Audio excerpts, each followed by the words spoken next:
Guys, salah satu perkara yang saya suka terhadap negara Indonesia adalah sistem pemerintahannya. Di sini saya terjumpa satu video yang mana salah seorang pemimpin negara Indonesia telah dikritik depan-depan. Apa yang telah berlaku? Ayo sama-sama kita simak info ini. Jom. Assalamualaikum warahmatullahi wabarakatuh. Salam sejahtera, kembali lagi di Tengkuruk Channel. Kepada kalian yang menonton video ini, semoga berada di dalam keadaan yang sehat dan juga semoga sentiasa dirahmati serta diridhoi oleh Allah SWT.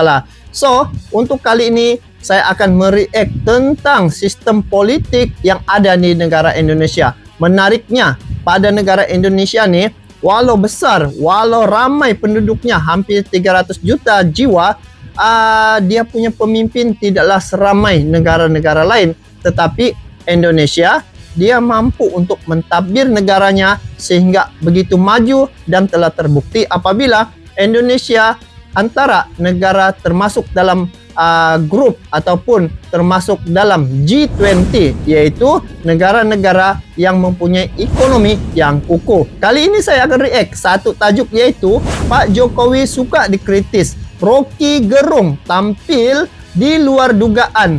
Om Deddy, P. Luhut, P. Mahfud jadi terpingkal-pingkal. Apa itu? Jadi, ayo kita sama-sama saksikan video ini. Saya mau lihat bagaimana reaksi pemimpin-pemimpin Indonesia apabila dikritik depan-depan. Jadi, ini satu perkara yang harus dicontohi, bagaimana sikap pemimpin-pemimpin negara Indonesia. Tabik Spring. Jom kita saksikan video ini. Tetapi sebelum itu, ini video saya tengok di channel Inti News ya guys. Kepada kalian yang menonton video ini, support juga ini channel Inti News dengan memberi like, komen, dan bagi yang belum subscribe, boleh subscribe channelnya sekali. Jadi, yuk sama-sama kita nonton video ini. Jom. Untuk Pandu, Saya walk out. gimana? Saya walk out. Memang saya pengkritik Om Deddy ya. utama Presiden Jokowi. Oh ini ya. Yunto Pak Luhut, Yunto Pak Mahfud MD. Wah, dia pengkritik itu. Ada Pak Mahfud MD, juga teman baik saya tuh. Sama-sama waktu beliau masih pinter. Kabinet tuh. Yang lain nggak ada di sini. Ketawa. Karena selama kita bertengkar di dalam kondisi berpikir, bangsa ini tumbuh. Bukankah pendiri bangsa ini adalah orang yang doyan bertengkar? Make it simple. Karena Ini, saya Pak sekali Luhut. lagi percaya yang di bawah langit ini semua ada waktunya. Tidak ada kita yang bisa abadi. Jadi, Gitu ya. ayo kita bekerja sama, ayo kita bahu-membahu membangun negeri ini. Apapun porsi kita. Saya dengan Rocky, misalnya beliau sangat keras menyerang pemerintah, menyerang presiden. It's okay. Gak apa-apa. Dia bilang mau saya di interview, saya bilang oke, interview kan. Mungkin karena kita tidak berkomunikasi, tidak ada pemahaman. Ya, oke. Wah, Pak Rocky keren ya. ingin ngundang saya ke tempat Bapak, Pak. Wah, Om Deddy. Om Deddy, Om Deddy. Enggak, saya ke tempat Bapak gitu, Pak, sekali-kali, Pak, gitu, Pak. Pasti ya, Pak ya. Nanti saya serang pemerintah, Pak. Waduh.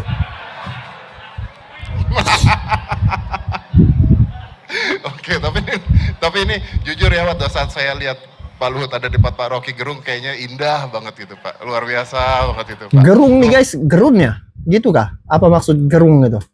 Tangan dong, luar biasa. Yang tayang ya, nggak tahu sebelum tayang ngapain saya. Tapi yang tayang sih luar biasa. Dan tentunya kami juga mengundang Bung Rocky Gerung, Rocky Gerung. aktivis, salah seorang pendiri Setara Institut juga. Saya sampai grogi loh memanggil beliau ini. Pak Budi, sebelum nanti bercerita, mungkin boleh Pak Budi, mikrofonnya saya cuma mau satu kata. Pak Luhut itu kalau di satu kata itu apa Pak? Pak Luhut. Pak Luhut kalau jadi dikasih Satu kata. Betul. Yang kencang Pak. Wah, galak. Galak. galak. Oke. Depan-depan ya. Nah, ini dari Menteri Kesehatan. Oh, Menteri Kesehatan nih. Saya pengen dengar dari Rocky Gerung. Oh, ini Rocky Gerung. Bang Rocky. Pak Luhut kalau satu kata apa Pak? Pak pikir dulu Pak, bener. Ini keselamatan kita bersama Pak. Pikir-pikir Pak. Udah main Serius, tembak pikir jam dulu, gini ya. Pak. Atau boleh nggak saya kasih sedikit bahasa depannya ya? Kalau bunga apa? Oh, dia kasih Pak neutral Luhut itu? sedikit. Dihalus-halusin. Ada di sini. Ketahuan belum baca juga ya? Baru dapat. Bunga mawar. Wah, bunga mawar. Nah, itu betul. Apa mawar, Pak? Tunggu. Tapi, Mawar itu wangi tapi dia berduri. wow. Wah, tengok. Dan Pak ada Luhut lagunya ketawa dari berhabis. grup Poison. Judulnya Every Rose Has Its Thorn. Setiap mawar pasti ada durinya. Tapi saya Oh, nanti ini bagian mawarnya Rocky aja. Gerung. Terima kasih. Itu bener loh. Bener ya. Di buku ini tulis. Dedi deh untuk Pandu. Saya walk out. Gimana? Mbak Om Dede. Saya walk out. bukan gitu. Saya nggak ada masalah dengan Pak Rocky Gerungnya, nggak ada masalah. Cuman kan kita tahu era sekarang tuh semuanya megang handphone ya. Saya cuman nggak mau beliau salah ngomong. Saya satu frame satu TikTok. Satu frame dengan TikTok ah. Lucu ya. Janji-janji Om gak Dede keluarin ini. handphone, gak keluarin Om Dede. handphone. Silakan Pak Rocky. Oke. Close the door, open your Wah, mind. itu Om Dede punya tagline itu. Saya mungkin mayoritas di sini, kalian minoritas itu. Karena orang merasa aneh ada Rocky Gerung di sini. Dan ini sebetulnya ILC. Ini Luhut Club. Oh, Dan secara intuitif saya tahu bahwa yang berkumpul di sini menyebabkan bangsa ini surplus IQ.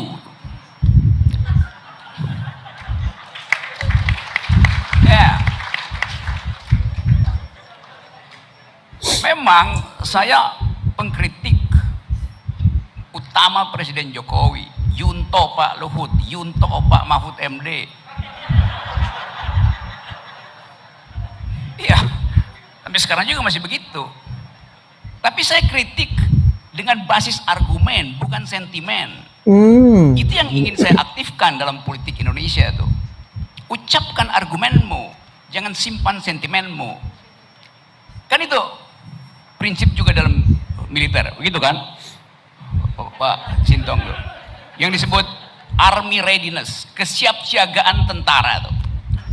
Jadi bagi saya, waktu saya undang Pak Luhut, orang merasa ada apa, Rok? Saya bilang saya mau bertengkar dengan Pak Luhut.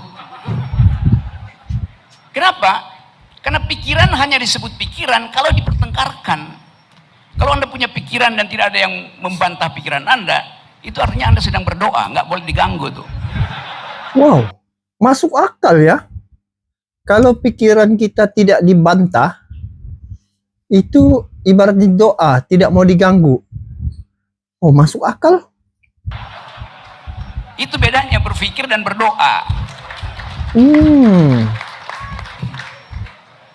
Jadi saya membaca buku itu dan saya terpukau dan terpikat dengan perspektif kita yang adalah keponakan dari Pak Luhut. Buat catatan kaki, saya kenal Gita ketika dia masih bayi itu. Saya kenal Pandu ketika dia masih kecil dan nakal. Dan sekarang tambah nakal dia. Jadi saya akrab dengan keluarga ini. Pak Syahrir itu teman diskusi saya. Pak Syahrir itu kalau berdebat dengan saya itu sampai lu Rok, lu gila, lu salah. Tapi itu tradisi di kita. Jadi saya sebetulnya terbawa pada tradisi keluarga Dr. Syahrir. Itu udah begitu loh. Karena itu kemudian saya berupaya untuk memahami watak Pak Luhut, bukan apa yang ditanya oleh wartawan, tapi apa yang diterangkan oleh Gita tuh. Gita menemukan satu ide yang nggak pernah dilihat orang, bahwa leadership itu diuji 2 kali di publik dan dalam batin diri orang itu. Dan itu yang menerangkan pada kita bahwa kita butuh orang yang paham tentang arah, tapi sekaligus mampu untuk menyusupkan dimensi emosinya pada tim. Dan saya kira Pak Luhut membrief timnya yang pintar-pintar itu bukan sekedar dengan logik, tapi juga dengan passion. Sehingga saya terkejut kok Pak Luhut ada 3 perempuan yang mengasuh kementerian itu dan menghasilkan kebijakan yang ethics of care dalam teori feminis namanya. Kan kita mengasuh soal COVID kemarin, itu Itu seolah-olah kita hanya lihat data yang diucapkan terus-menerus oleh pemerintah begini naik turun. Bukan itu poinnya. Tapi diasuh dengan feminist point of view itu. Jadi saya berterima kasih karena ada 3 perempuan pintar yang mengucapkan kembali kepentingan rahim perempuan sebagai pengasuh pikiran bangsa. Itu poin pertama saya. Wah. Yang kedua, reputasi Pak Luhut tentu ada di dalam sorotan kamera kontroversi terus-menerus tuh.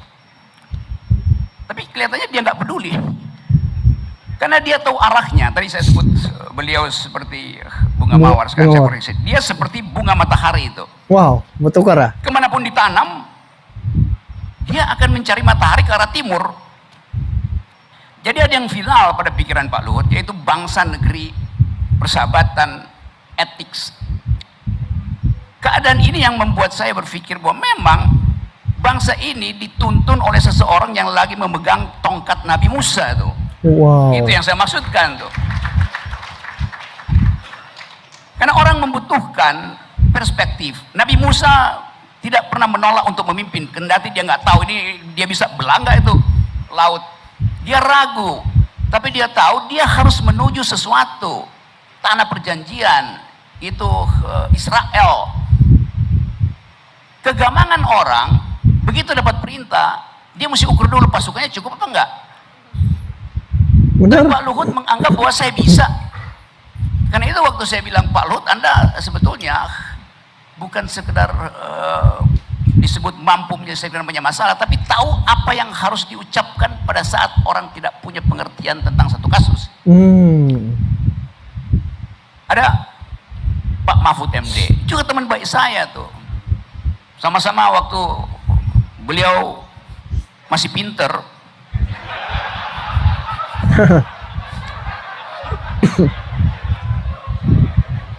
Maksud saya masih pinter. Sebab kadang-kala kejeniusan Pak Luhut tersaring oleh bahasa yang mesti dia ucapkan pada publik itu.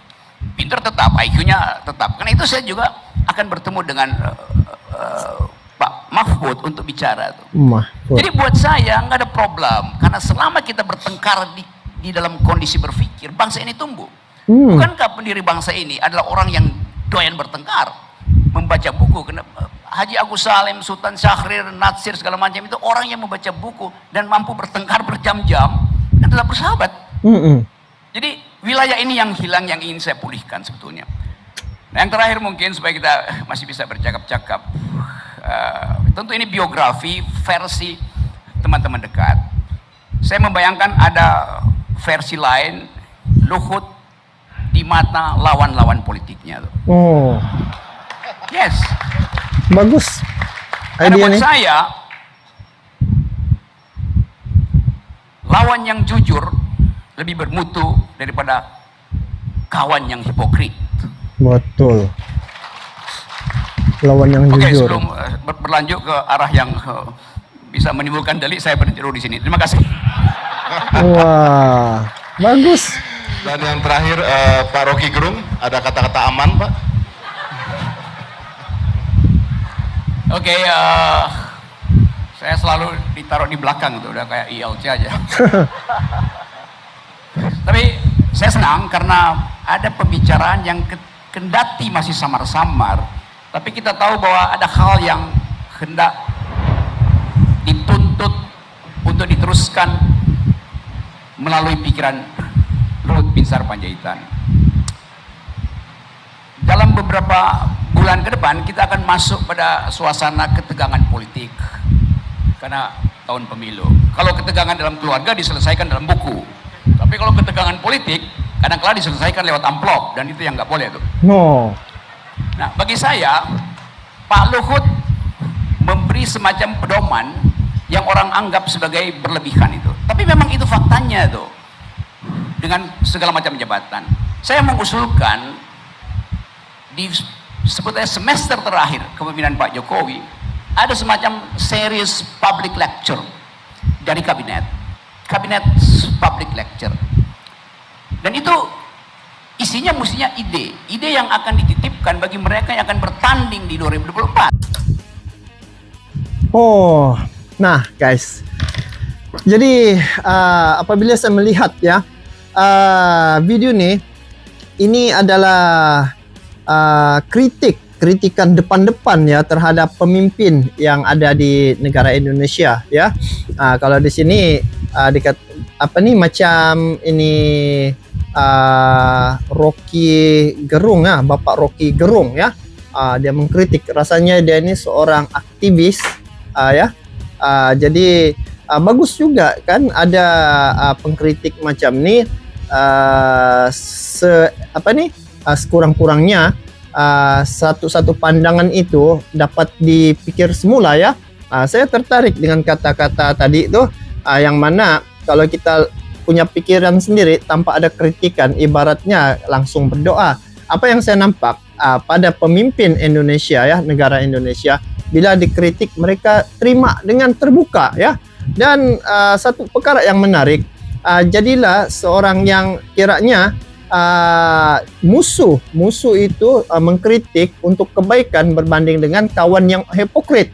Saya ambil contoh, apabila musuh politik Bapak Jokowi terhadap ini ya, Prabowo Subianto, saya mengikuti itu musuh politiknya, tetapi dibawa bersama-sama dalam pentadbiran kerajaan Indonesia, sama-sama membangunkan negara Indonesia. Apa yang telah berlaku dari segi kekuatan militer, sekarang nih Indonesia berada ranking yang pertama ya di Asia Tenggara dari segi kekuatan militernya, manakala di peringkat dunia ranking ke-15. Ini membuktikan bahwa kepada musuh politik sebenarnya itu ada kalanya boleh dijadikan sebagai sahabat ataupun sama-sama untuk berjuang. Sebab kalau misi yang sama ya, sama-sama memperjuangkan merah putih, khususnya pada negara Indonesia, musuh politik dibawa gabung sama-sama untuk membangun negara sama-sama, itu ada manfaat untuk negara itu sendiri.